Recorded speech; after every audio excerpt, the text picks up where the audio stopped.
Yes, sir. We are back in the building once again. The NBA season started a couple of weeks ago, but the Big Free show starts tonight. We're back in the building once again. Man like CM in the building. Chino should be coming in very, very soon. What you say, my bro? Listen, big up yourself, bro. Big up Chino, everybody in the chat. The NBA season, we all know it goes quickly. It's 2 weeks gone already of the season, and a lot of stuff has happened. So yeah, man, I'm happy to be speaking hoops again. Ready to lock in fully on the NBA season. A lot of stuff going on, like we said. So yeah, man, let's get to it. Come on. But before we do that, anything, people, make sure you hit that like button, subscribe button as well. If you're new, hit the notification bell, all of that good stuff right there. And let's get into it, man. So look. All right. So we'll kick it off, right? What is going on with the Milwaukee Bucks? Starting the season, 1-6. Doc Rivers looking out of his depth. Giannis, Dame, not really connecting on the court. There's all these rumors circulating about whether Dame's going to get traded. Giannis wanting to leave. What's happening here, man? Adrian Griffin sacked last season. He had like 20 and 13 to start the season. They sack him. And then Doc Rivers comes in and it just goes left. They go out in the playoffs against the Pacers in the, I think that was the first round. It's peak over there. What are you saying, bro? What do you think about this? It's a mess. It is a complete mess. If I'm correct, Doc Rivers, since going to the Bucks, has a losing record with the team, right? I think so. I think so. Yeah. So the situation in Milwaukee is very interesting because they win the title in, was it 2021, right? 2021. 21, yeah. Great championship. First in 50 years, I believe. So that works out. But the kind of theme we've always seen as Giannis ascended as a superstar for the Bucks was that they've always tried their best to appease him. And, there'd be certain points where the media would report that he's putting pressure on the front office to make sure that there's a readily championship team put around him so that they can compete at a high level. And obviously, when they had Drew Holiday, when they had Chris Middleton, Brook Lopez, Bobby Portis is still there, of course. A few of those guys are still there. But when you had those guys back in 2021 and so forth, it worked out for them. But as time has gone by, we're seeing Chris Middleton. He's out with an injury still. He's become a little more injury prone. Drew Holiday got traded away in that Damian Lillard trade, part of that Damian Lillard trade, and so forth. Brook Lopez is getting older. A lot of their team, a lot of that core, some of them have been moved on, some of them are still there. But what we're seeing is, and of course, you bring in Damian Lillard, and as much as he's a great player, he's had some great stat lines even this season. But the one thing that we started to see at the end of his Blazers tenure were injuries starting to creep in ever so slightly. And you always wonder, how does that translate when you give him a star like Giannis? Is his body able to hold up for that 82-game season? How are they able to mesh as a duo? And I think last season there were some teething pains that they had to get through. And even the start of this season, you're seeing that also still kind of acclimatizing to playing with each other. We can speak about Doc Rivers. I think that's a whole nother scenario that we might have to analyze on another day because, I mean, I know at this point it is popular to make jokes about Doc Rivers, but something does need to be, there needs to be a conversation about him as a high-level head coach when it comes to being on these championship aspiration sides, because in the last decade or so, we've seen some things about Doc Rivers, and on the court, that's where the evidence lies. But yeah, as it goes for the Bucks, we're hearing about these Giannis trade rumors. I'm not sure how to think about it. I've seen, media personalities kind of scolding him and saying this is your fault, why the Bucks are in this situation. But at the end of the day, and I'll go back to what I kind of started speaking about before I went out on a tangent. The theme we've seen with the Bucks is them trying to appease Giannis by making trades and bringing in pieces that would keep them competitive. But now they're kind of in a spot after trading with Damian Lillard where there's not a lot of flexibility. They have an aging side, and there's not a lot they can really do in order to maximize the potential of that team and make them remain a championship outfit. So you're at that spot now where the trade rumors and the talks of Giannis potentially want to be leaving are more realistic than ever Mm. because you're looking at the from a Buck standpoint and saying, well, what can you do in order to maximize Giannis's prime and give him the best opportunity to make another deep playoff run to hopefully get that second ring, to get another championship, and you're not quite sure how you can do that and what kind of pieces you can move in order to elevate the ceiling of this current team. So it isn't good right now. Obviously, a terrible start to the season. There's a lot of games to go. Things could potentially turn around. And when you've got players with the talents and the skill sets of a Giannis, of a Damian Lillard, and some of the other guys, Chris Middleton, coming back, depending on what they can get from him and so forth, then you always have an opportunity, a chance to have a good regular season and then create a foundation for the playoffs. Mm. But the questions are and the rumors are going to intensify if these bad run of games continue. Yeah, man, that's true. Yeah. I'm gonna just say what's up to a man like David. Big up, David, man. Thank you for Big coming up. through, bro. Thank you for coming through. But like, let's go back to the start of this, right? I feel like Giannis has been fueling this though, right? So if you remember, there was a podcast he jumped on at the start of last season where he was talking about basically if there's a situation for me to win another Larry O'Brien trophy, I need to be in that situation if it's not going to happen in Milwaukee. And it's like Mm, him saying these things, and then we know about players, star players' influences on their front office when it comes to decision making. He's the one that probably helped pull the trigger for the Bucks to let go of Bud, right? He gets sacked after their first round exit to Miami, right, in 2023. I think it was. I think yes, 2023. I think it mm. was. Right? No, is it 23 or 22? I think it's 23. Yeah, it's 23. I'm Um, thinking year 23. 23, right? And then they bring in Adrian Griffin, right?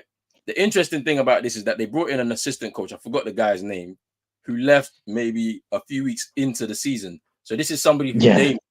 is like one of Dame's like long time coaches that he had in Portland, Was right? it Terry? Is it Stotts Terry or something Stotts. along the Yeah, lines of that? Yeah, Terry yeah. Stotts. So they come in together as a tandem, Griffin and Stotts to work together. Apparently they didn't have a great working relationship. And so when you don't have a great working relationship with one of your coaches and he goes, now the star player that you were able to trade in by getting rid of Drew Holiday and bringing in Dame, right? Now his like favored coach is gone, and you're in a situation where there's a bit of tension between the main head coach, your number one star player, and then the 1B, right? And then it was working. I didn't think there was any issue with the way Adrian Griffin started the season with the Bucks. There was like he's a first year coach, so he's still learning things, and it's like they were on a good trajectory until I Mm, guess they saw what was happening over with the Celtics. They were just kind of running away with the East, and they panicked. And then now you find yourself in a situation where you have a coach like Doc Rivers, who he's definitely declined. Like he's definitely declined as a coach over the last mhm. how many years, right? And he's not found a formula for it to work. And I don't think it's all on him because I feel like the front office for the Bucks definitely need to hold some smoke because they've not done any youth development, to like even set yourself up to be in a position, yeah, to like move some things like around, if you know what I mean. So you develop a Yeah. piece, develop a player, and then you could sell them high. Like, let me give you an example. Like Denny Avia, who went from Washington to Portland. Like they Hmm. sold him high because they did some development with him over the last couple of years and sold him high. He's not had a great start to the season, but like you have to be creative if you're a front office, right? Like especially when you're a team like the Bucks where you've won your title, the team beginning to age, and then there was a free agency situation where Brook Lopez was out of contract and Chris Middleton was out of contract, and you re-signed both of them. with the intention of just running it back, and then you don't really do much else. Like you're not really setting yourself up to be able to give Giannis the biggest runway. Like so, like I feel like they made some really bad decisions in regards to that, right? Like if we look at the way the Golden State Warriors have been able to reshape them, retool their team, right? Just off of like a couple of moves here and there. Like I'm looking at the front office mainly, and I'm saying you guys ain't put the right pieces together to make sure that you have a longer runway with Giannis there. It's still not over. Don't get me wrong. They still can make those adjustments, but it's just how did they do it? Because who's gonna want Chris Middleton? Because his values definitely just dropped since 2021 and that title win. Like he's had these injury problems. Brook Lopez doesn't look the same player anymore, right? He had an opportunity to go to Houston. You could have done a little sign and trade and grabbed a couple of pieces off Houston. You bring a youthful kind of like energy to your team. You didn't do that. Like, and it's like even with between Giannis and Dame, when I watch them play, it's just like, why is Giannis not setting screens, right? To allow an opening for Dame, because we know he can hit a free ball when it like much. You know what I'm saying? I don't see that happen. They don't run actions like that. It's just simple things where like you have to sacrifice. Like I don't understand why a star player doesn't want to set a screen. I see JT do it all the time. Like all the time. He sets screens for Derek White. Like Yeah, why that's an interesting point you make, bro, because like there was a massive conversation around the fact that we haven't really seen a lot of screen and roll action between Dame and Giannis. That's I'm shocked when I don't see the fact that he doesn't do that for Dame, because it's like probably the easiest action that they can go to that will probably guarantee some room for Dame to be able to shoot the way he can shoot. Like I feel like when Giannis isn't on the floor, like for example the game against the Cavs that they had Sunday last week, I think it was, I think Dame scored 32 or something like that. Easy night for him because he knew that there was going to be people there that's going to help run actions for him, and he was able to score at will. But like that's one thing I'm looking at, and I'm just saying something needs to change there. Some level of sacrifice needs to change there, because like I understand Giannis is the face of the franchise, he's the star of the team, but you do have to sacrifice. If you don't sacrifice, you're not going to win. Let me say what's up to Jerry as well, man. Big up to man like Jerry. Hey. I know, man. Yesterday, we ain't gonna talk. I'll talk about it real quick. Yeah, yesterday, I'll take it. Warriors win by 6. There's no JB, no Kristaps Porzingis. I'm cool with it, man. Like, same record as at the same time last season. I'm cool with it. I can't lie. But the Warriors look good though, bro. I can't even lie. They look real good. The couple of things I noticed from the game was this team is now getting out and running. You have a long rotation, like about 11, 12 players, so many different combinations for Steve Kerr. Steph's still doing Steph, you know what I'm saying? Which is it's inevitable. And then like I'm looking at Buddy Hield and I'm saying to myself, how he hasn't been picked up by anyone else prior to all of this time, and he's been picked up now is crazy. And you look better off without Clay. I can't lie, because Clay was slowing down the offense. I can't lie, man, because you're not getting out and running and stuff like that. But yeah, big up to the Warriors, man. They got that win yesterday. We're gonna get them back. I think we go back there in January. I think for that game on the West Coast. So I'm looking for the get back there. But yeah, big up to man like Jerry. But yeah, man, I think for the Bucks, I can see a situation where Doc Rivers gets sacked. I can't because they play the Celtics on Sunday. I mean they got a game before then. I think they play tomorrow night. And they play tomorrow night. I don't know who they play tomorrow night, but then after tomorrow, then on Sunday is the game against the Celtics. After beating them early on in the season at TD Garden, if we beat them again, I feel like Doc Rivers is gonna get sacked.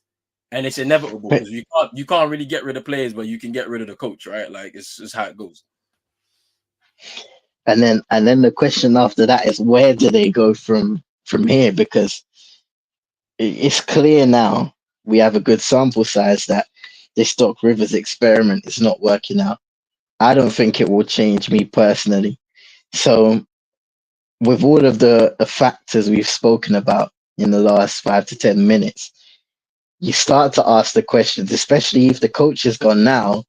Does Giannis start to doubt the organization and whether his future lies there? I mean, Dame's just come over there. What does he do? How does he feel about the situation?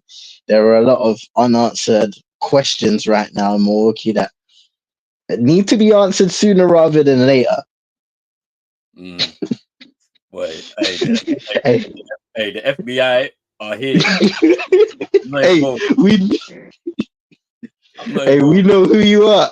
We We know know who who you you are. are. We know who you are. You voted for Trump. We know who you are. Listen, yeah, long day. All right. So one struggling team in the East. Let's move on to the next struggling team in the East. So the Philadelphia 76ers. Now, there's been a whole load of drama going on from the start of the season for the Philadelphia 76ers. So obviously, they had a really great offseason. I can't lie, in terms of some of the players that they picked up on paper. Right? On paper, right? Obviously, Paul George coming in, Caleb Martin coming in. Who else came in for them? Yabusele coming in. They re-signed Kelly Oubre Jr. Hmm.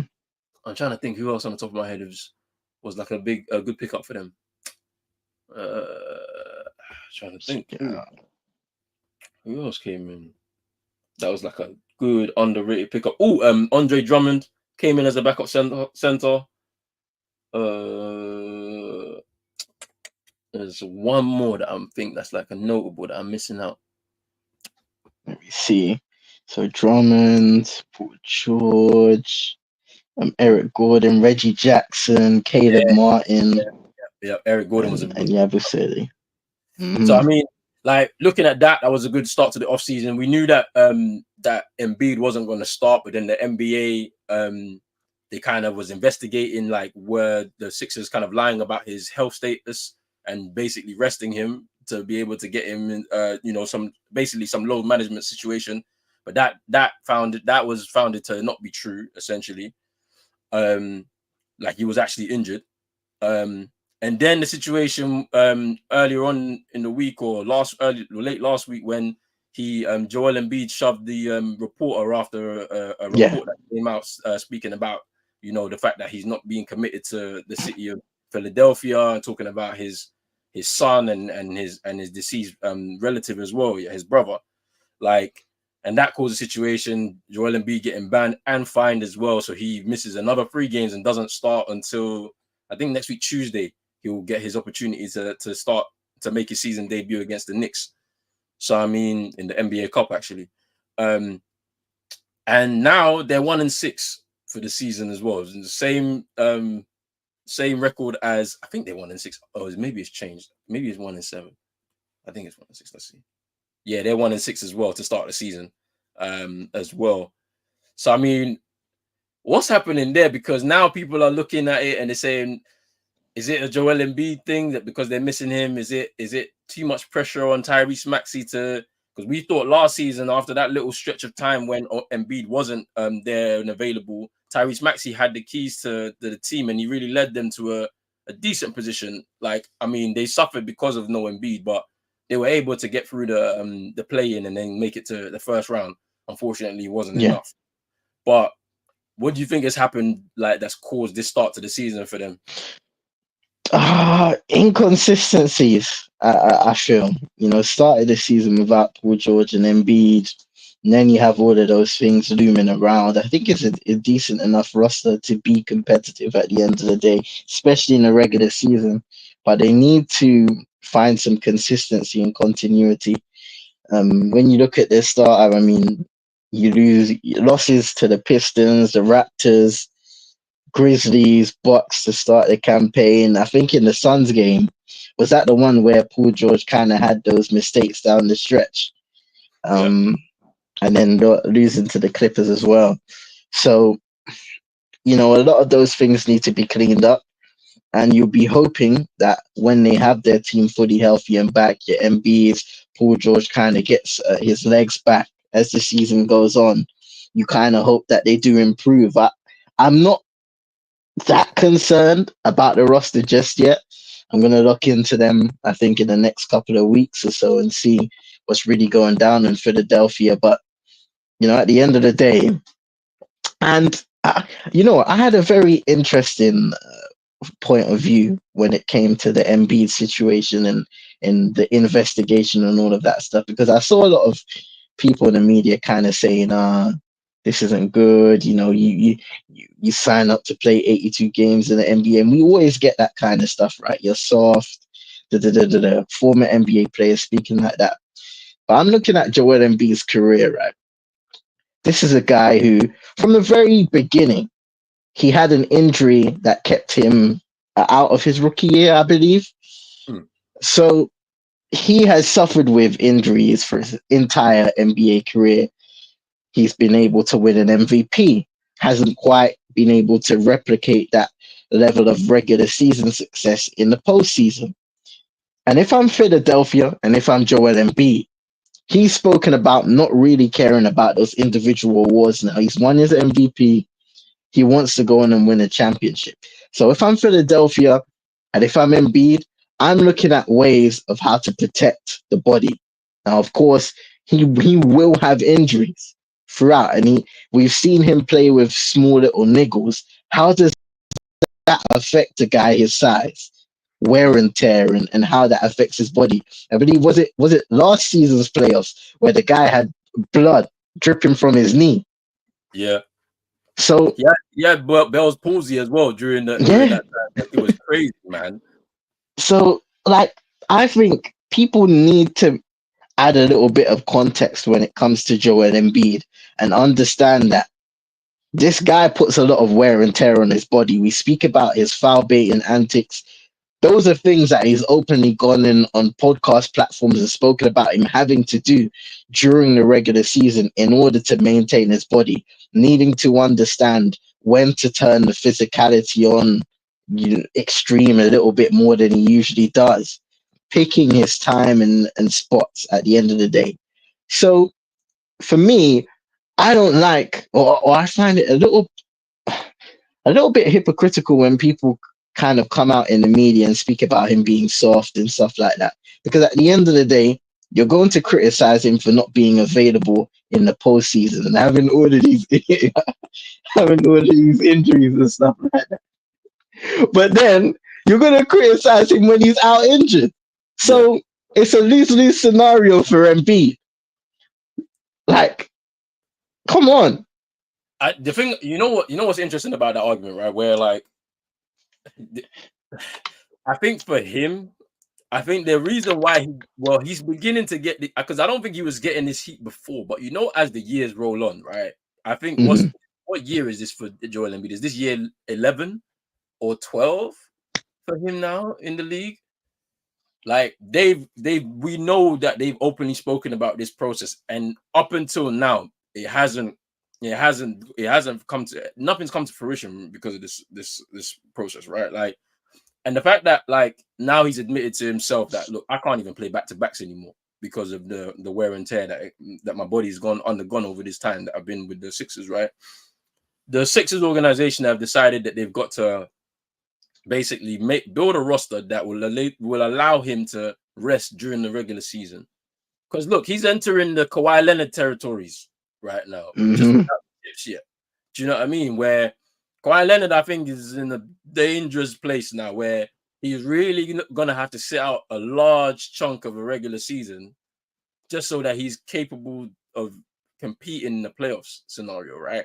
But then obviously there's the question of rhythm, right? When you're not playing a lot of games in succession, then you're not gonna have a level of rhythm, right? Like, which can affect you in the playoff scenario when it's really intense and the court's smaller and there's a lot of plays and actions that are run by coaches that could take certain players like him out of the game.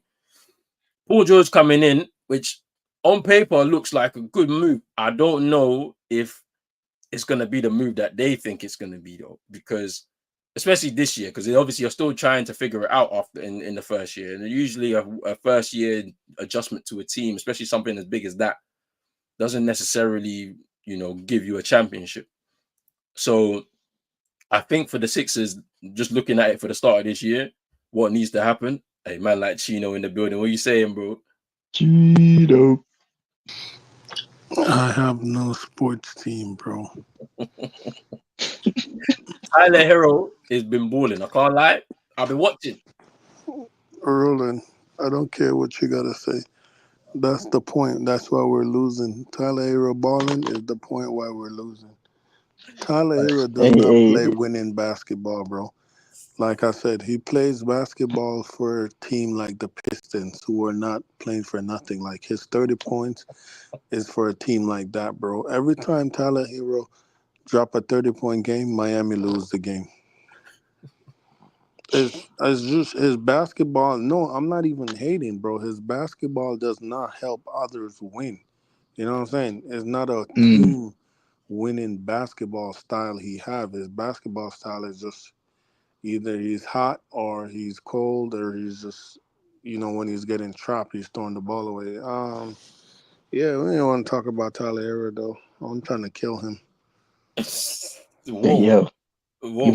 you might have to contact some of the brothers in the comments. Yeah. The FBI are watching the stream, bro. So be careful, fam. You know what I mean? Oh, The FBI watching the stream, fam. You know what I'm saying? But big up to a man like Chino, man. Back again. Let's go. Come on. But look, I is that think Vibes terrorist organization? yeah, it's gotta be vibes. It has to be. But but like, at what point does, let's say, the Bucks or the Sixers, yeah, if this starts to get worse, right? More losses getting racked up, yeah. At what point do they say, okay? Because I think the Bucks are probably in the worst place, right? Like, because they could decide, hey, let's just blow this thing up and go again, like somehow, or That's like what kind you of half get. half half blow it up and get That's that's back. that's what you get. That's what you get. It's like seeing someone going for a bad bitch and you went and sneak this and took her and now you got HIV or AIDS. That's what they get. Wait, what? No, it's just an Wait, example. That's what. wait, No, wait, listen, what? listen, listen, listen. I'm Yeah, saying the Wait, Bucks. what? What the Bucks did, right? What the Bucks did is like a brother seeing another brother, right? That he Wait, know going for a bad bitch, right? And but he went and he broke that brother foot. Like, you know what? Let me get her before him. He got with her, and now she gave him some type of STD. You know what I'm saying? That's what they did with the Dame situation. Dame won in Miami. Dame's a bad bitch in the situation. Miami won Dame. Dame won Miami. The Bucks is like, nah, let me go get her. Now it's not working out. And then the funniest part about it is they gave the Celtics the one missing piece. If the Celtics still had Marcus Smart, they wouldn't have won that championship. They no gave way. them the one fucking missing piece that they needed. An actual Marcus Smart with sense that knows how to No do bozo what plays. he's told, how to No play and bozo win. plays. But listen, that's what they get. And Drew Holiday got a ring out of it. And now they are, yeah, that's what they get. I do not feel sorry for them. But I'll still take them, though. I'm not going to lie to you. So let's talk about this here, right? Let's just go back to the Bucks real quick, yeah. So I've seen rumors of a potential trade happening between the Bucks and Milwaukee, where Dame will go back, will finally get his move to Miami, and then the Bucks will take a combination of a different number of things. Some picks, Tyler Hero, and then a couple of other pieces to satisfy that deal. Would you take that at this point? Would you take? Yes. Is that going to be enough to take Miami over the top or not? Um, Because if you're gonna do it it, will listen. It will be enough to help Bam Adebayo because the thing is, people like Bam is struggling. Yes, he is, but how does someone went from one of the key piece in the Olympics to now, what I'm saying, like looking like he doesn't know how to play basketball? Miami doesn't have guard. Like when Bam, did you mind watch the Olympics when Bam and Ant Man was coming off the bench and Mhm, running pick and rolls? mm, mhm. Bam with competent guards that is 3 level and also can pass and get him the ball. Tyler Herro and Terry Rozier is absolute dog shit. Like they do not know how to navigate the. Trey Young would be a better guard for Bam than Tyler Herro and Terry Rozier. So Dame, giving Bam Dame, that helped Bam game.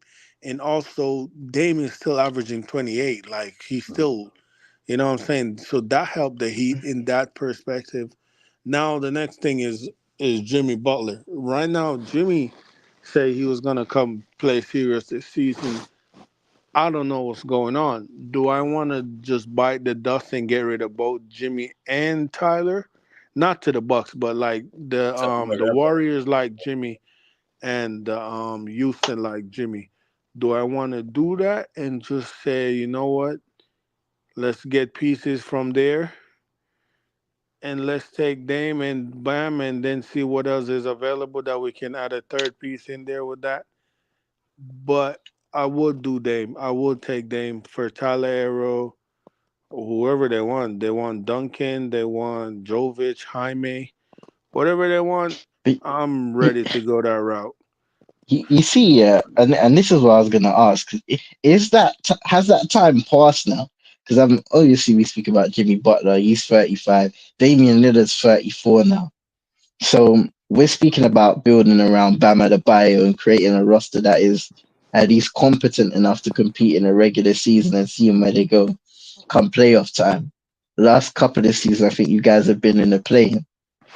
Do you just kind of move on from that ideology of thinking that Damian Lillard is the guy? Because for me, when Miami were kind of flirting with the idea of wanting Damian Lillard, that was to accommodate Jimmy Butler, who was still playing at a level where, he was able to be the guy on that team that would contribute to deep playoff runs, and Bam Adebayo being the next complementary piece, the next guy on that team too.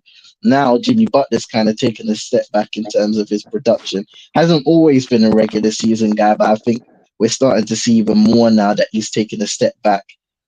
And that may be the case in the playoffs too, if you guys are able to get there in a decent position. Is it kind of time to move on from that ideology and just kind of start afresh to a certain standpoint? Yeah, if you're asking Trina what I would do, yes, I would absolutely move on. Trade Jimmy and Tyler for young pieces and picks. Trade Terry Rozier and see if we could get at least 2 second round pick back for him. Trade Duncan, just bring in a bunch of young pieces. Bam is what, 26, so I mean if you're in the gutter for a year or two, by the time Bam hit peak prime at 28, you know what I'm saying, you should have acquired enough asset to at least someone in free agency or by trade, whatever becomes available. You know what I'm saying? There are the picks you acquired, the young pieces that's coming out. Maybe in, you know what I'm saying, you get one of those nice young pieces to put aside. Bam, like you drop a piece that don't need a lot of years to develop, like a Paulo Banchero. Like his game was already NBA ready. You know what I'm Mm. saying? Not saying you're gonna Yeah. find one of those, but yes, CM. I personally think the ship has sailed and just trying to do the fill in the cracks and not let the bottom fall out. Just keep filling in the cracks. I'm not with that. I just think you just need the hard reset around Bam and just let him be in the gutter with some young pieces. The rookie that we just drafted, where he got some size, he looks like he can become a player. The other rookie, the other white boy we just drafted, he looked like a player too. Yeah, you just go that direction, man. You just let Jimmy, Tyler, Duncan, Terry Rozier, you just let all of those old players go. And you just reset around Bam and see, you know what I'm saying, if whatever tree comes available, like the Timberwolves, just rack up picks. The Timberwolves with Ant Man might be like, yo, this ain't going nowhere. I'm ready to get out in 2 years. You know what I'm saying? That's the route I would go. Like I would just try to acquire as much assets as possible to keep alongside Bam and some young pieces. Yeah, that's just me. Yeah, that's interesting, man. Because I'm looking at the situation. I'm looking at it. And it's like it's kind of heading down towards Lancer territory. You know where like you don't know if because there's kind of like they've half blown it up, and then like Trey Young's still there, like Clint Capella's still there. So it's Mhm. like, what are you doing with them exactly, right? Like because I don't see them getting that back to the heights of Eastern Conference Finals 2021 with the current squad that they've got. They got the number one pick, Ricochet from France in the draft. Mhm. Jalen Johnson looks good this season. He could have a shout if he can continue on a run. Could be on a most improved player list, maybe top 3, whatever. Like, but it still looks a bit weird, like their squad. So it's like Miami don't want to be in that situation in a year's time where nothing is really moved, and it's like you're not really doing much, and then you're just stuck here, bro, with like some Asian players. You want to get rid of them. You might as well just hit the button, but it depends on what happens. To be honest with you, depends on what happens. That's where they're headed, bro. What happens? Big up to man like Vibes in the building. What you saying, bro? Hey, Yo, big yo, up madman vibes.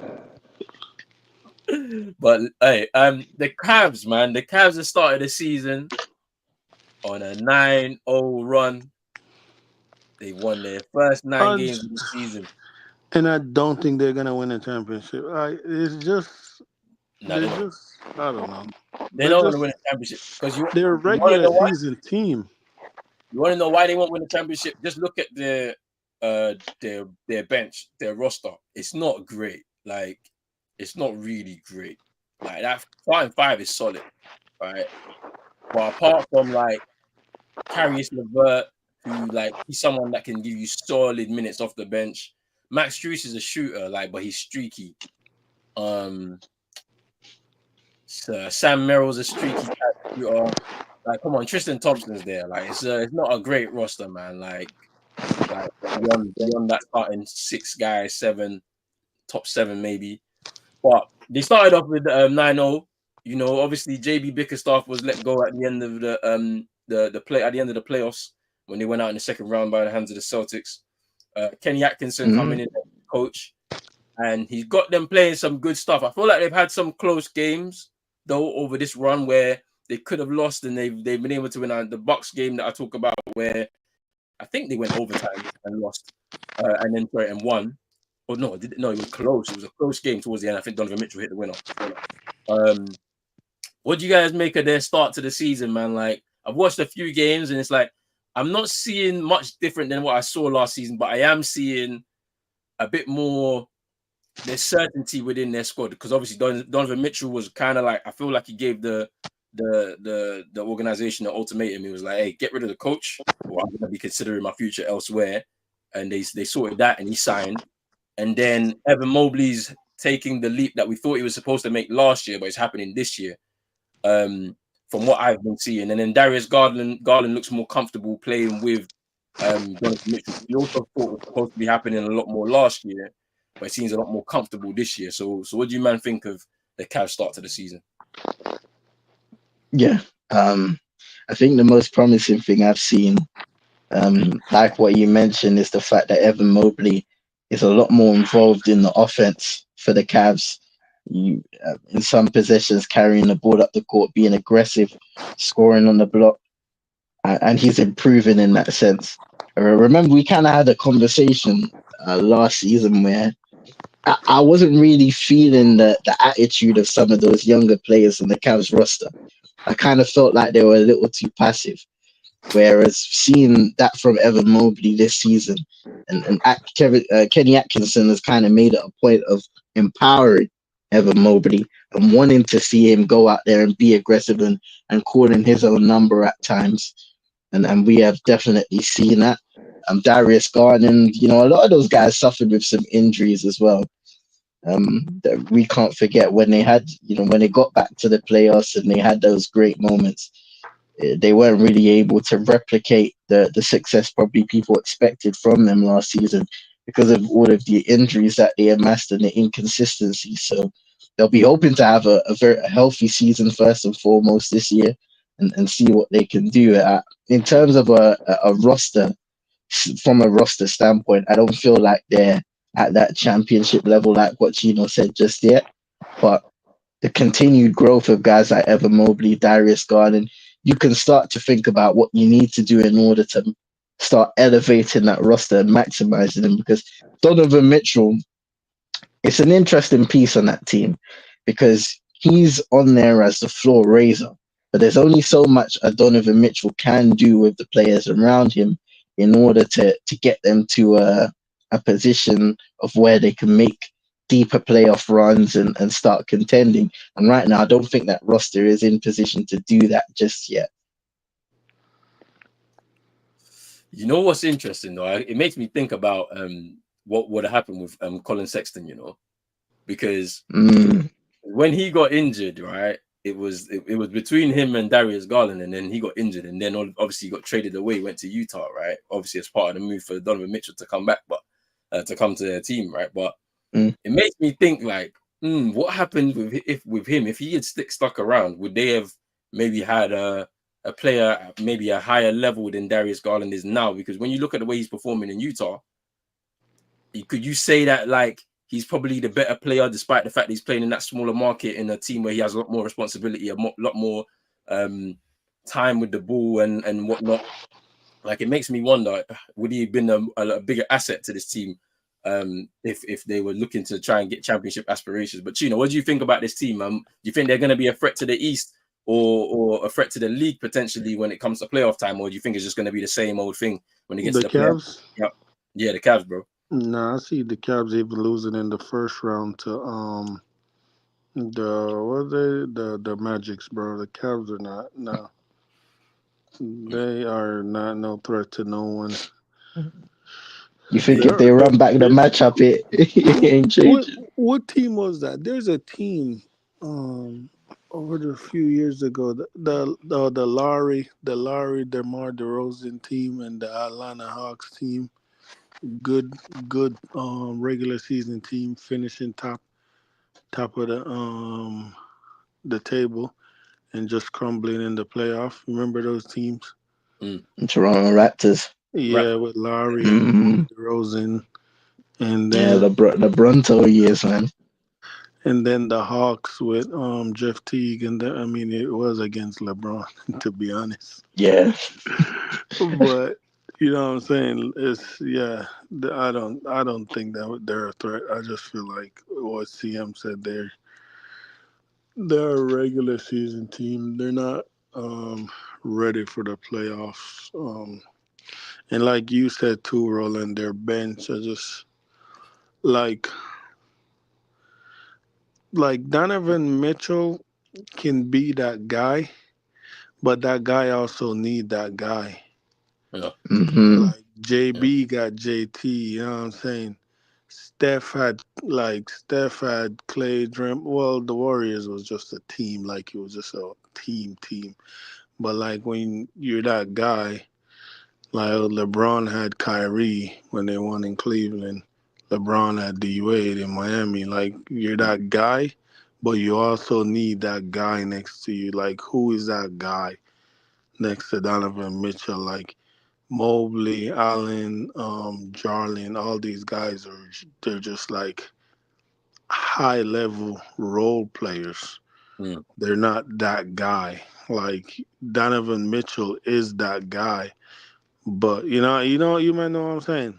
Like you Yeah, need that other guy next to you. Like, okay, you're that guy. Like when like we could go back and look at teams that won if there weren't like a whole team with like good, like you know what I'm saying. They also have that guy. Like I just don't think the Cavs have it in them. Who's their coach? I don't even know who's the Cavs coach, bro. Kenny Atkinson, bro. Oh, from the Jazz. Kenny Atkinson was I think Brooklyn Nets. He was the Brooklyn Nets head coach, but I think he was an assistant at Golden State as well. Oh, like yeah. He was an assistant. Didn't he coach? He didn't coach the Jazz. I'm not sure. Are Did you he? sure? I'm pretty sure he coached Nah, Donovan Mitchell. Wasn't that Quinn Snyder? Yeah, I know Snyder did. I don't remember if he coached Utah. No, he never coached Utah. It's just this is his second head coach job after Brooklyn Nets, like CM said. But like he's been an assistant for the Knicks and the Hawks. I know the Golden State Warriors one. I remember him being an assistant there, but the other ones I'm not so sure about. But yeah, but they're like the roster looks a little bit freer as well now because there's no JB Bickerstaff here. Because like I can't lie, there's obviously the rumors were like he was a bit of a old school mentality type of coach, right? And I wonder how that's going to work for him with the Pistons, because that's a young team. And I don't know if they're going to be really with that that kind of style, but maybe they need it, because like you can't have like a big roster full of young players and nobody's giving them some real direction. So I wonder how that's going to work out. I think their season started off a lot better with the Pistons this year than it was last season. Last season was wild, but yeah, I look at this Cleveland team. I don't think it's going to be too much of a threat to the East. I think it's going to level out at some point. But one question for you, Chino, yeah, would you take a Darius Garland as your point guard, bro, in your team? Would you take it? Mm-hmm. If there was some sort of move to be made between the Cleveland Cavaliers and the Miami Heat with Darius Garland? It's like, I don't know, because it's like, oh, what's gonna be around him? Like, can he elevate? I think he can, but is he gonna, like, what am I giving up? Like, because I think like I you felt like, because I'm looking what at I'm this. trying to say, I don't want it to be another Terry Rozier move. Like, I feel like Yeah. that move is just looking at it now, like giving up a first. Because like Yeah. I'm looking at it and I'm saying to myself, if Jimmy wants to win, he's gonna have a select few places that he can go to. If you're gonna give up Jimmy, right? Let's say, but then you could give up Tyler and some picks, and then like some like kind of fringe type players to try and like build up their roster, and bring in a Garland, and then all of a sudden changed the direction of the team a little bit. I don't know. Like, I'm just looking at their roster. I'm like, that roster's not good enough to win. If they want to win, they need something else. But so does Yeah. Miami. Like, I what don't do you know if I would take him, interesting, bro? to be But honest. right, to kick off our first to end off our first show of the season, yeah. I want to hear from you guys, yeah. Like, what's some early season picks based off of what we've seen so far, yeah. Like, what's gonna be happening in the East or West? Rookie of the year, most improved player, all of that stuff, defensive player of the year, and all of that type of stuff. Six man of the year. Let's talk about this in some detail. So, in terms of who's coming out of the East, Hey, who's your pick for coming out of the East? hey. Hey, Chino, who you talking to? Is a legend, baby legend. Nah, why is bro snoring like a grown man? Listen, Hey, leave baby legend to sleep, fam. That's a hard day's work, man.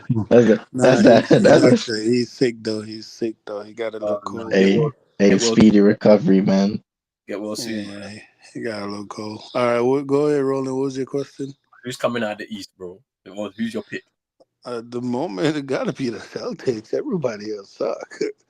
Like, they're the championship team. They still got their team. Like, it's gotta be the Celtics. Like, I'm not about to sit up here talking about that bad Miami. It gotta be the Celtics. Yeah. All right. Who's your pick? Who's your pick out of the West then?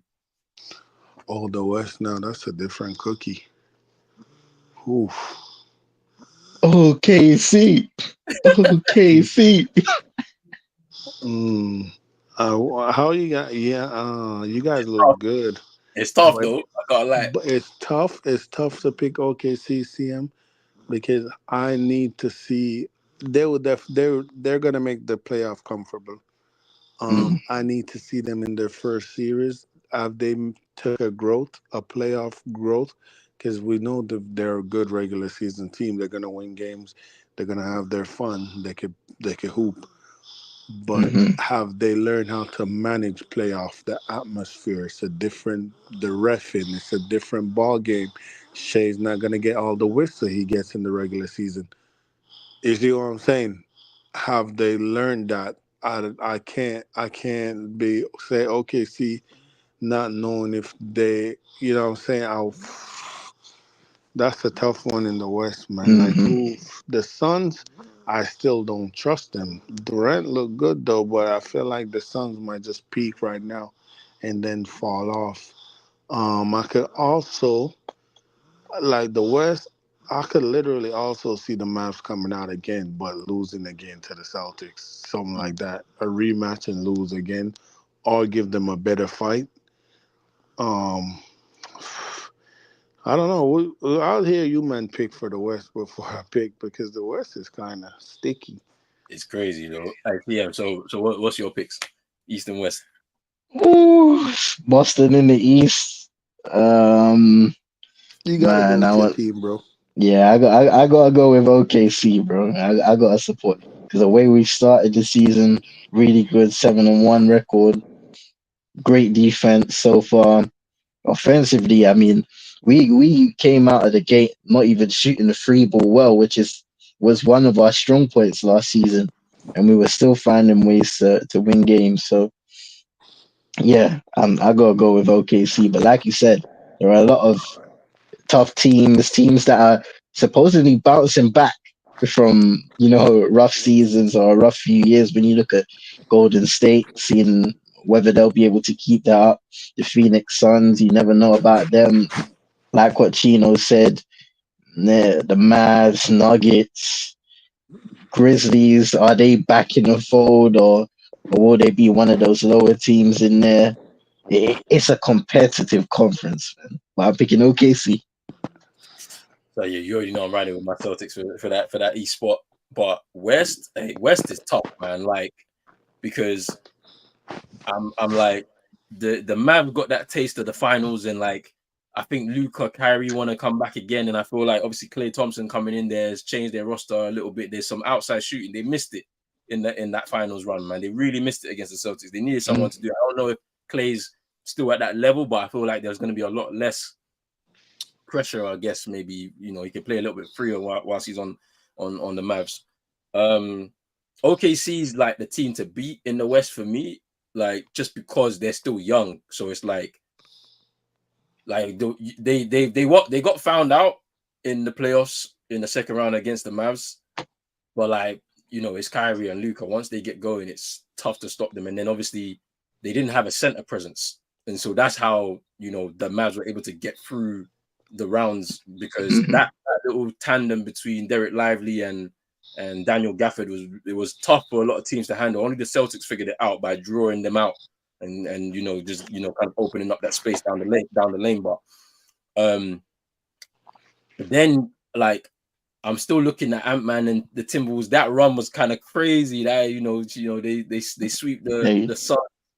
Then they get through second round against Denver in 7, and then they go through to the Western Conference Finals. And then obviously it's like at that point, I feel like there was a bit of a struggle. This is why like they were saying Cap had to probably go Yeah, because but why did they trade me? Why they trade Big Pearl? chill. hey, quick one, yeah. Quick one. So we've seen them play now, like without with the retool rosters because of the trade, yeah. Who do you think's won that trade just off of what we've seen so far? Do you think New York have won it, or is it? Of course, because they got me, Big Pearl. I see no fam.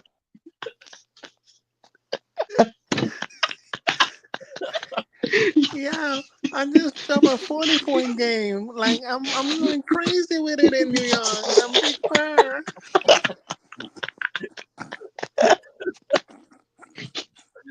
Hey, nah, Yeah, that's I crazy. do I do think New York won. Actually, there is no winner. I think it's a lose-lose trade, to be honest. Mm. Um, it's like, is Cat gonna actually like what? Cat can play, bro. Like, there's no doubt about the talent. It's just like literally like the things I was just doing. You know what I'm saying? Clowning him, like things like that. He plays soft when he's ready. Like, yeah, is he gonna harden up in New York? Like, and then the DiVincenzo trade, and Judios, Rondol, whatever his name is. Mm. Um, I don't know. I think DiVincenzo can play. I don't know what happened. I thought he was part of the Nova Bro. I thought they were trying to build that Nova Bro. Yeah, Um, facts.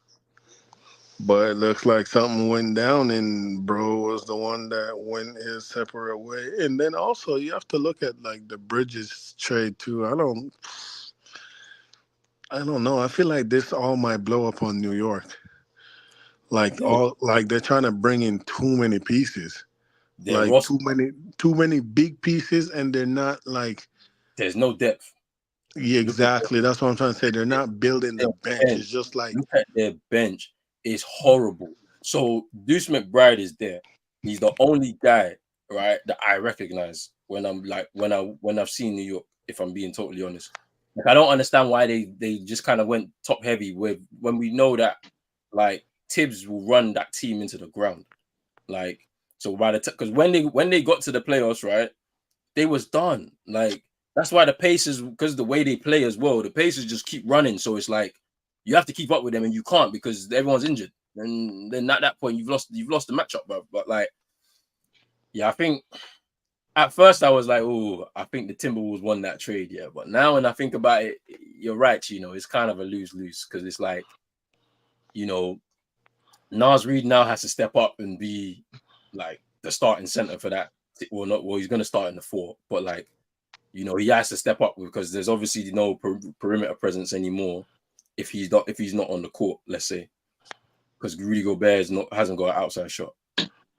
Um, and then on the other end, I think they did the right thing bringing in Cat and letting Hartenstein go to OKC because if you're bringing in someone with the talent of Cat, you probably don't need Hartenstein, and he was looking to get paid anyway, so it was probably a right roster move, but I don't know if they still have plans of retooling a little bit so that their bench fills up because right now it looks kind of horrible right now. So I But don't do you know. think perhaps they're satisfied with the way things are because they know Tibbs is going to run a short rotation when, come playoff time, and he's going to stick to his guys?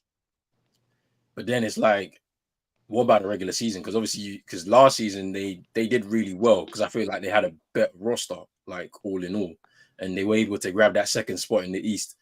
And obviously, matchup wise, it like they were able to get through Philly because obviously no Embiid pretty much like he was like on one leg, so he was able to get through that. But then you get through second round, and at that point you had, I think OG was injured. I think. Yeah, Brunson was having issues. So and we know how Tibbs plays. Like it's really aggressive. It's like it's New York basketball, so it's just a bit. Yeah. It's a tough one. Like I was just shocked to see like they haven't really filled up their biz, but it's like it's still a long way to go before that trade deadline. So when that happens, then we'll know what they look like after uh, uh All-Star break. We'll know what they actually look Mhm. like. But it's interesting. But yeah, I wanted to ask you, man, the question. Like, but CM, actually, give me your thoughts on who do you think how that trade impacted both teams before we kind of move on. Yeah, when the trade went down, I wasn't really sure from a New York perspective because, quite frankly, I didn't think they needed a guy in Carl Anthony Towns. Instead, we know how talented of a scorer he is, but when I looked at that center position, I was thinking of a guy, of course, it's good to have a competent scorer, but also a guy that brings the intensity on the defensive end, which I feel like matches the energy of that roster and what they are looking for.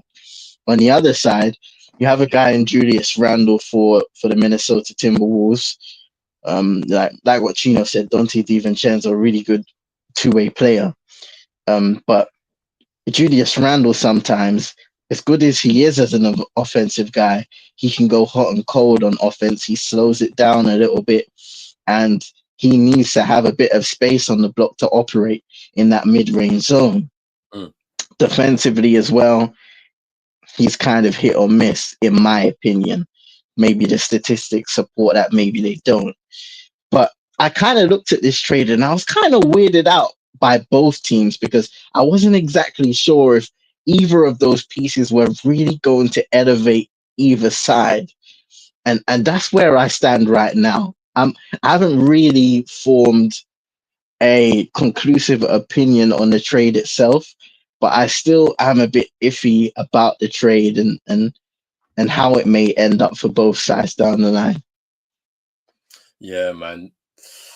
It's interesting. Like I said, I'm waiting to see how like it looks around All-Star break, because like at this point last season, the Timberwolves were flying. You know, like the way they were playing Mhm. defensively, they were really good, and it just carried right through to the playoffs. They unfortunately couldn't, like, it didn't work for them in that Western Conference Finals against Dallas. As for the Knicks, I think there's still space on that roster that they need to try and figure out what they need to do, because if they're gonna go with this squad right through the season, they won't make it. They won't make it through the playoffs. It'll be very tough for them. But we'll wait and see. Um, but yeah, Timberwolves out the West. Like, it's hard to pick like who's coming out the West. Like, Suns are looking good, but they could, like Chino said, that they could be peaking too early. I don't know, man. Like, the Warriors look good. But once again, it's just about health and, things like that. We don't know what's going to happen. Like, obviously, last 2 seasons, Wiggins has just gone missing, like for various reasons. It was really messed up their rotation and whatnot. So it's hard to say. I think if I'm gonna just call it now, I'm going OKC to come out of the West. I feel like they'll make that next leap, and we still have, obviously they addressed the center problem. Bringing in Hartenstein. Mhm. Is he back? Is he back yet, or is he's still out injured? I think he's still out. I think he's still out injured, Isaiah Hartenstein. He had Eh, he broke his hand or something like that, something crazy like that, or sprained his wrist, something crazy like that. But I still see them coming out of the West. The Nuggets, obviously, Russell Westbrook had a big night last night in their win against OKC. But I don't know what that's gonna look like. And yeah, like CM mentioned, the Grizzlies, obviously Ja is back now, and they got the young rookie there, Zach Edey as well. Like getting some. mhm. So it's looking interesting. The Kings, like, big up man like Yank in the building as well. The Kings still, like, last season was a bit of a tough one for them going out in the play-in, but I think who did they go out in the play-in to? Was it the Pelicans? And they lost that game. I think they beat the Warriors, and then they faced the Pelicans and then they lost that game. Yeah, I think that was what it was. But obviously they got DeMar DeRozan in. Sabonis is continuing to elevate his game. Like, people sleep on Sabonis, man. He's a really good player.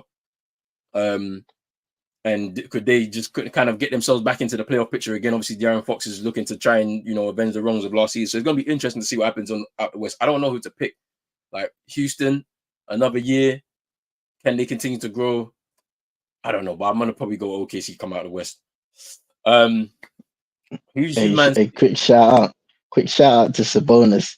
I think I saw something where he became the first player in NBA history to record a triple double while shooting perfect from the field and having no turnovers. Kind of wild. It's crazy, man. He's a good player, man. He's so underrated, but some people don't. Some people aren't really with the game and stuff. But I think he's a good player. Okay, who's your man's choice for MVP this season? Who do you think is gonna get this MVP? I already know where I'm standing. Jason Tatum's getting this MVP. The way he started this season, I think he can go. I think he can go for it. I think so. I think he can sustain this level for the whole season. I think so.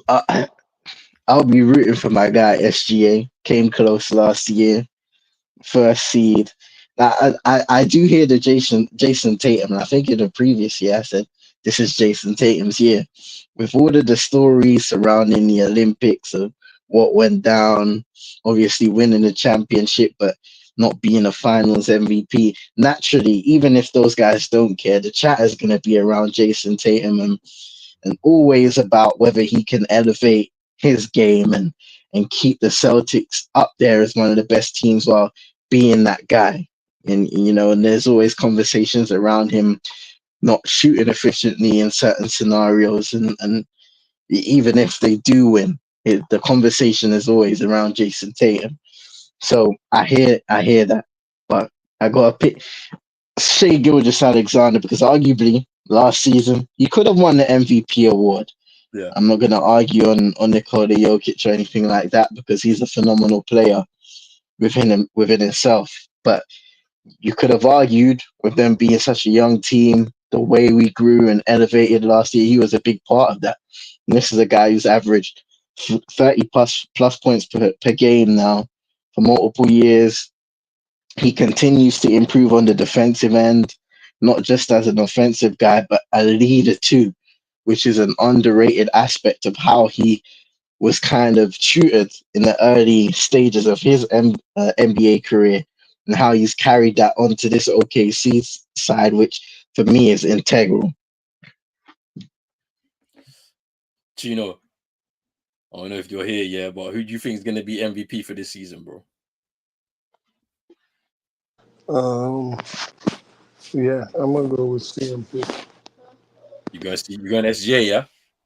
Yeah, All right, all right, all I right. go. What Luke is Luca injured?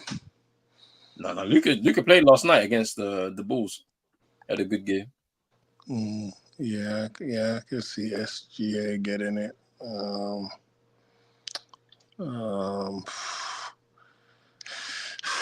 if they feel like giving it to the Celtics, they'll probably give it to JB. But yeah, I'll go SGA though. Or Cool. you know what though, if Donovan Mitchell keep up what he's doing in the regular season, I could see him being in the running too. That's a Hey, there's good always point, bro. there's always because like even I think Jalen Brunson was the what like number 5 in the running I think last season.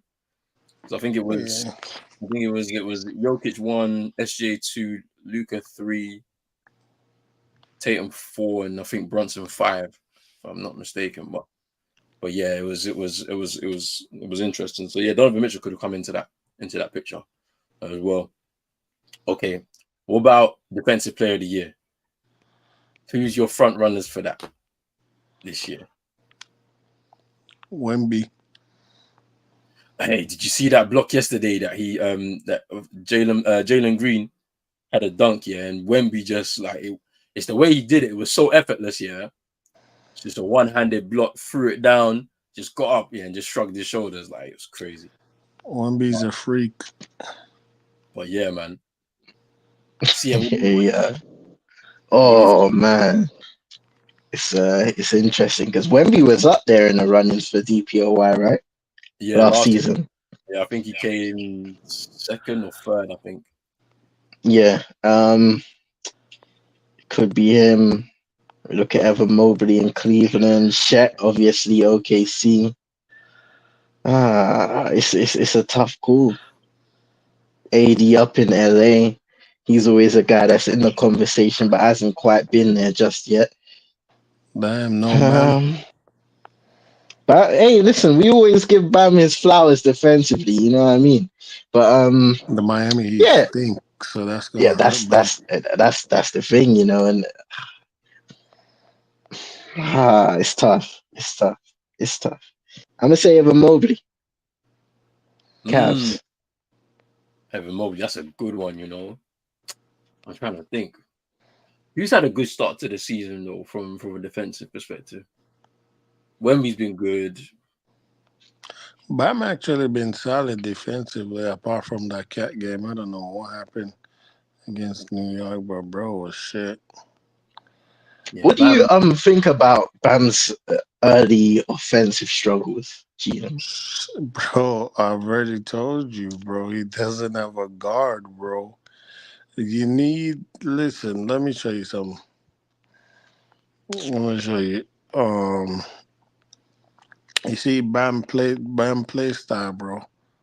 Hmm. Look at Bam in the Olympics, bro, and look at Bam for the Miami Heat, bro. And even when he started out this season missing threes, but in the Olympics he was hitting them effortlessly. Hmm. Um, Hold on, my bad. Sorry, excuse me. No, it's Um, okay. you need a guard to make your life easier, bro. Like Sabonis have Fox, he have Monk. Even those guards make Sabonis' life easier, bro. You see what I'm saying? Hmm. Yeah. Where else can we go? Another big, like Like, look at Wemby. Look at Wemby first season, right? Struggles. What did Pop? What did Spurs and Pop went out and did? Got a point guard, CP. Got got a point guard, CP. man. You need like centers and power forward need guards that can make their life easier, bro. Miami guards, Bam does everything for them. They do nothing for Bam. He have to do these dribble fucking handoff like we're still in 1980, bro. He needs a point guard that can set him up. So when he set a pick and he roll, because he's actually a really good roller, he need a Trey Young or a Dame that can lob it up to him and it gets to him. You see what I'm saying? Navigate through the Mhm. screen. Like Tyler Hero and Terry Rozier can't do that. They coming off the screen. Terry Rozier trying to do these tween fadeaway dumbass shot, bro. I really want to punch that nigga, bro. He's so fucking trash, bro. Like he's so garbage, bro. It's not even funny, bro. Like It's these, funny. like his It's funny. basketball, the way he played, like he just played like a fucking dumbass. It's funny, man. I can't lie. Hold on. Uh, What's up, Lila? but the DPOY, I think I might give it to Wemby. Downstairs. I think Wemby will have to do something, right? To 'cause obviously he had a really good first season, like obviously rookie of the year, unanimous fight. But I think he will need to, in order for the conversation to continue in the way where we're talking about him as a generational player, he'll have to make an impact in that way. And defensive player of the year is, as he was close last year, he could have been a rookie and defensive player of the year. I think he'll have to win it this year in order for that to happen. I think that'll be interesting to see. And obviously the way they judge it is a bit, it's quite basic instead of like some of the real Mm. like underlying details and things that you need to look at for a defensive player.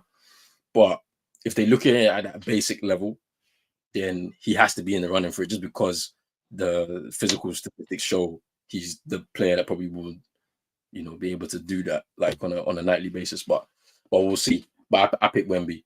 But let's speak about rookie of the year. Now, obviously, they spoke about this rookie class not being one of the best rookie classes, let's say, right, in recent times. There's not really been a standout name that came from it, right? But who do you guys think will end up being the rookie of the year this year? Bro, you know what? I'm I'm not too sure. That's another thing that I haven't quite yet been able to look into. Kind of checking out Yeah. the rookie class as far. What are you Oh my saying, God. Chino? I mean, Who is the rookie? Like, see him saying, like, who are I know about I, my I, two rookies that I'll I give you, have. I'll give you some names, right? So there's Zach Edey, obviously at the Grizzlies, Oh, Ryan Dunn at the Suns. Um, who wait, else? CM, you know why we don't know? It's because they drafted a bunch of fucking French players, bro. It's like Yeah, 10, so like so 10 French so player in the so draft, bro. Alex Sarr at the Wizards, Risa Shea, who went number one, he's at the Hawks. yeah, Robbins, Darlington, that went to Minnesota. To Rob, Minnesota, Ron Holland at the Pistons. the one that the Kings draft, mm, what's his name, son? Carter, Devin Carter Devin Carter. Jr. You got Dalton Connect at the Lakers. Um, yeah. who I I think think Khalil Weir gonna win Rookie of the Year. it's open race though. It is an open race. I It won't lie to is. you. That draft was trash, bro. They But literally it's said an it was open a race. trash draft. It could be anybody on like some of the names I've and it could literally be anybody. We don't know, right? Um, but yeah, like I don't know, man. Who do you guys think? It's an open race, man. Like anyone could do it. Like I mean, Stephon Castle, as well for the Spurs. Like he's gonna get some game time specifically because he's a point guard, so he probably have to end up being like a number two to CP, but he'll get a lot of minutes on that team too. I don't know. So what do you man think? What do you man think? Like, I mean, based on it so far, I think Zach Edey could get a lot of time. He's gonna get a lot of minutes as well for Memphis, being a backup to Triple J. Oh no, man. I don't know. I'm a pick ZD for Zach Edey for now. for the Grizzlies. I think that's my rookie of the year. If he goes the way he goes, because he had a really good game on Monday. I think it was 25 points, 12 rebounds, 4 blocks against Brooklyn. Like that was a bit of a mad performance still. But what do you think, Chino? You think you're picking your Miami youngster, bro? Where? Where's him?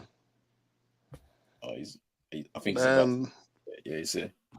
that nigga just dipping ain't said nothing. He's back. He's back. Nah, He's back, bro. yeah. Nah, Edie, yeah, I can see Edie. Now I'm just saying my mind, bro. Spo's a pagan, bro.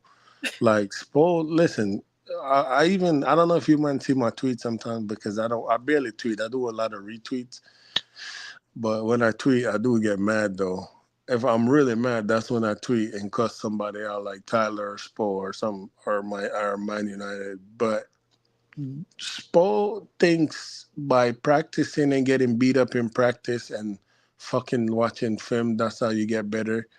He doesn't believe in throwing. I believe in throwing in the deep end, especially a team like Miami. It's not like we're the Celtics, like we're good or we're a championship caliber team. Like we're shit. Like Thomas Bryant is the backup. Like I hate shit like this.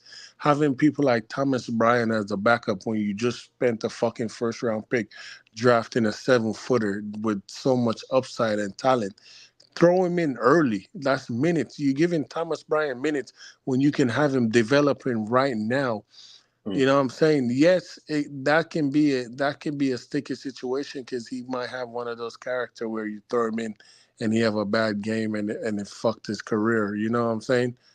Mm. Because he crumbled. You know what I'm saying? He's scared to make mistakes and shit like that. He play passive, but those things would take care of themselves. You gotta just give him minutes so he can learn.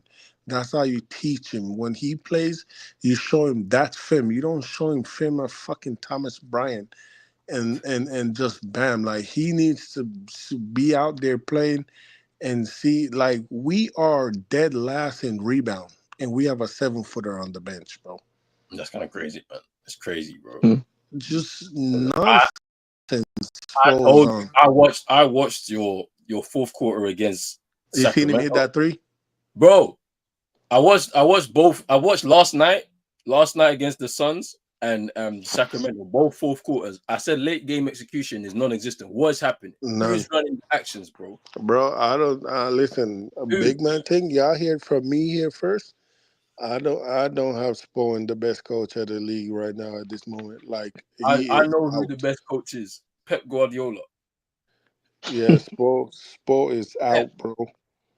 For It's me, Pep. Spo is out, bro. Nah, it's crazy though. Uh. Okay. What about most improved player? Who do you think got a shout? I didn't like how they did it last season, giving it to Tyrese Maxey, because it's like we already Yeah, I knew didn't like. we already knew he was gonna elevate. Like it didn't need to be him. Like he was already averaging 20 in the league anyway. So what was the point in doing that? Um, you know who I'm gonna give it to, right? Really depends on how Atlanta performs this year. But it's going to Jalen Johnson. He's been looking good. Like I saw him play against us on Monday night, and he like literally every shot was going in. He's really improved his game. Like you can see the difference in the way he plays. But that's what I'm gonna give it to. But it just depends on where Atlanta end up, because I don't want the NBA to do the thing where they're gonna give it to like Brandon Miller or something like that just because he's having a great season. It's like we already knew he's the number 2 pick for a reason. Like you know what I mean? Like he's an actual good player. But like yeah, I hope they don't do that. Mine's probably gonna be Jalen. Yeah, that's been the standout guy for me so far. Jalen Johnson over in Atlanta. I'm thinking about other players, and I'm not too sure thus far. The Melo Bulls had a really good start for Charlotte this year, He and needs I'm to not stay sure if you he needs to stay uh, healthy. huh? He needs to stay healthy, I was saying. Yeah, for sure. His health is everything.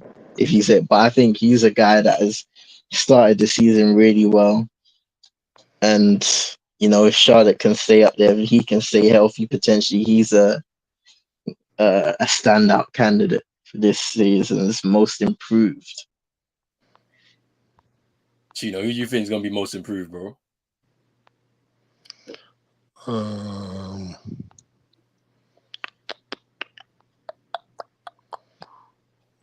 LaMelo Ball.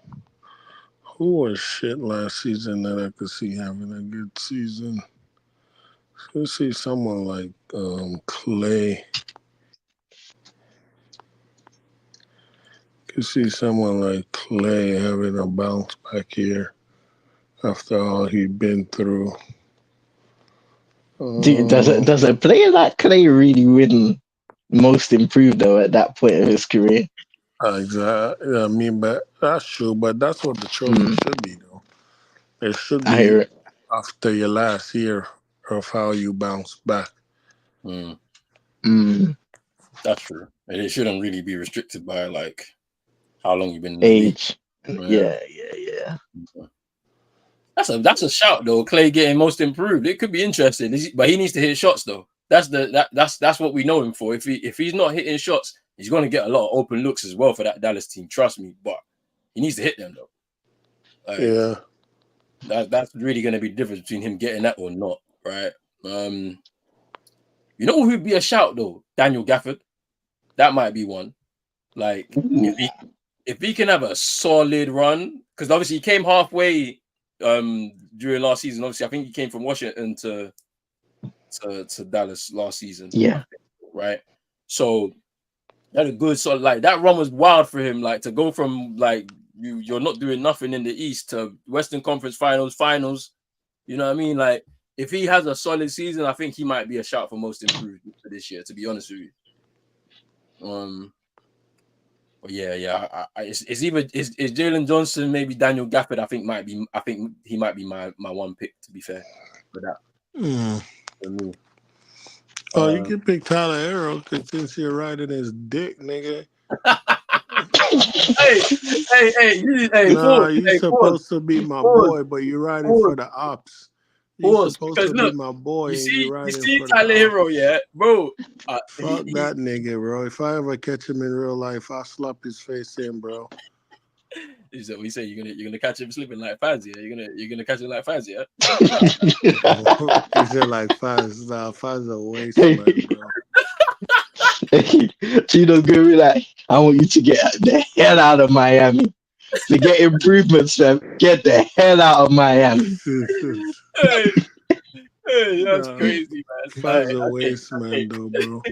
All right, last one, yeah, before we wrap this show up, yeah. So, 6th man of the year. Who's your pick for 6th man of the year? Tyler Hero. And you've been saying this for some years now, bro. And he did win it. He did win it. I know he did, yeah. That's actually crazy, but you want him to continue winning it, fam. Yeah. That's what his career is. He's a 6th man. Tyler Hero. He's either a 6th man or he's a Pistons player, bro. He's not no Miami Heat starter, bro. That's crazy, man. Oh, man. Show Malik Monk some love in Sacramento.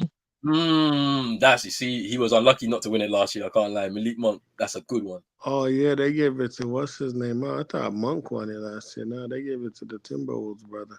Yeah, it gives to Naz Reid. Yeah. I could also see Russ winning it. Yeah. But you see, Russ, that's an interesting one because already, right, he's come off the bench some games and he's also started some games.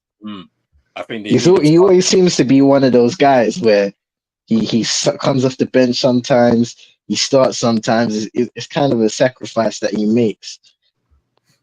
But yeah, I think they need him to start though. To be honest with you, that roster's not good enough to have him not in it. Do you know what I mean? In the starting five, to be honest with you, I can't lie. I'm going with Peyton Pritchard, man. Like he's had a mad rise, from like a player who didn't get a lot of minutes in the Joe's first season to basically hitting all them buzzer beater shots at the end of quarters. Like had a big one in the finals as well, and like he can score the ball as well. Like he's had a really good start to the season. I think he's gonna have a shout at that 6th man of the year for me. I can't lie. The half court heave maestro. Hey, he kills it. He's killing it, man. I'm telling you, he's killing it. But look, people, first show of the season is wrapped up right now. Thank you to everyone that came through to show us some love in the comments, man. Big up to you lot as well there. To anybody who's going to watch this back later on, make sure you're hitting that like button, subscribe button as well. If you're new, hit the notification bell on Pros Only Sports. We got another episode coming next week. And let the people know where to find you, man, before we wrap this up, bro. Hey, big up, man. You can find me CM22ENT over on YouTube. I'm about to go off and film something with my bro. Man United match reaction from tonight. Win. Finally got a win in Europe. So, yeah, you can Who you look out for feeling that with? one tomorrow. Cappy, man. As Cappy? always. Yeah. Oh, okay. Yeah, Shout out man. to Cappy, man. Yeah, man. Shout out to him as always. Come on. Chino. Uh, Well, let the people what? know they can find you, fam. Yo, don't find me nowhere, man. Just come and support Pros Only and CMTV, and you'll find me there, bro. Come on. Come on. You Come can't Come on, find man. me anywhere. I'll be everywhere, man. Just come here. Wherever you see me with the Mandem, just support the Mandem thing, and I'm there. Come on. That's where you find me. Come on. Come on. Big up to Chino as always, man. Big up to Baby Legend. Big up to Layla. Come and everyone on. else. Come Oh, on. yeah. Come on. Come on. All right. Well, look, we're going to wrap this up right now, man. We'll be back next week. Peace, people.